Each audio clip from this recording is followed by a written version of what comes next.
Hi, Scott with Water Heaters Only. Welcome to another edition of It's Good to Know, where we share our water heater expertise in an informational video blog.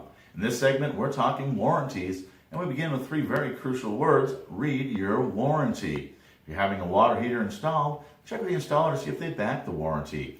Here at Water Heaters Only, we back the warranty of every water heater we install, which means if you have an issue, you just call us, and we'll take care of it. The installer doesn't back the warranty, that means you're going to have to deal with the manufacturer. Each manufacturer can have different policies for warranty work. They may have their own technicians or advise you to contact a licensed plumber, or they may even just reimburse you for your costs. So again, read and understand your warranty.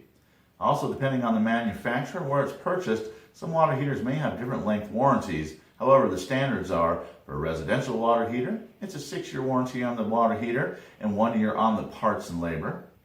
For a commercial water heater, the standard warranty is 3 years on the water heater and 1 year on the parts and labor. And for tankless water heaters, well, it differs a little bit dependent, but the standard usually is 12 years on the heat exchanger for a residential tankless water heater, 5 years on the water heater parts, and 1 year on the labor.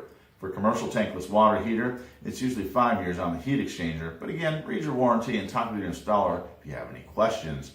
You should always have your warranty info handy. That includes the model and serial number. This will tell you the type of water heater and also the age, and of course, if you're calling for repairs or calling the manufacturer, they'll be able to look up the information.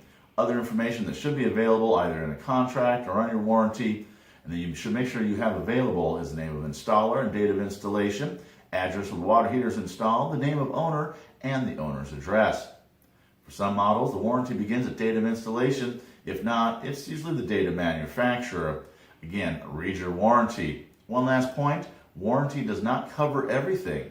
Misuse or incorrect installation can void the warranty. Also, damage not related to failed water heater or the parts may cause extra charges not covered by the warranty. So if you have any questions, talk to your installer. We're always happy to have answering general questions you may have. Just give us a call here at Water Heaters Only. Thanks for tuning in. This is Scott, and we'll see you next time.